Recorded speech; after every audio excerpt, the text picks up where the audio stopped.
மயிலாடுதுறை மாவட்டத்தில் நடைபெற்ற மாவட்ட அளவிலான கலை போட்டிகள் பல்வேறு தனித்திறன்களை வெளிப்படுத்திய மாணவ மாணவியர்களுக்கு வழங்கப்பட்ட பாராட்டு சான்றிதழ்கள். மயிலாடுதுறை மாவட்டத்தில் உள்ள ஞானாம்பிகை மகளிர் கல்லூரியில் தமிழக அரசின் கலை பண்பாட்டுத்துறை சார்பில் பள்ளி மாணவர்களுக்கான கலைத்திறன் போட்டிகள் நடைபெற்றது.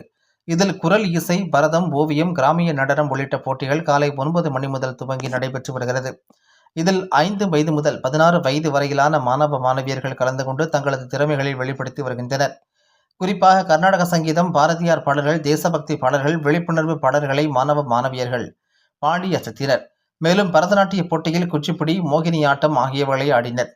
குறிப்பாக பாட்டுப் போட்டியில் சீர்காழியைச் சேர்ந்த தமிழரசன் பாட்டு பாடி அசத்தியது அனைவரையும் வியப்பில் ஆழ்த்தியது.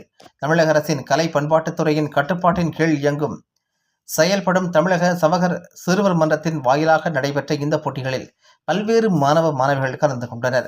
விழாவுக்கான ஏற்பாடுகளை கல்லூரி நிர்வாகத்தினர், ஆசிரியர்கள், சீர்காழி மற்றும் மயிலாடுதுறை திட்ட அலுவலர்கள், கலை ஆசிரியர்கள் என பலரும் இணைந்து சிறப்பாக செய்திருந்தனர். இந்த நிகழ்ச்சியில் கலந்து கொண்ட மாணவ மாணவியர்கள் தங்களது திறமைகளை தனித்திறன் மற்றும் குழு திறன்களாக வெளிப்படுத்தினர். தொடர்ந்து சிறப்பாக தங்களது திறமைகளை வெளிப்படுத்திய மாணவ மாணவியர்களுக்கு தமிழக அரசின் சார்பில் பல்வேறு பரிசுகள் மற்றும் சான்றிதழ்கள் வழங்கப்பட்டது என்பது குறிப்பிடத்தக்கது.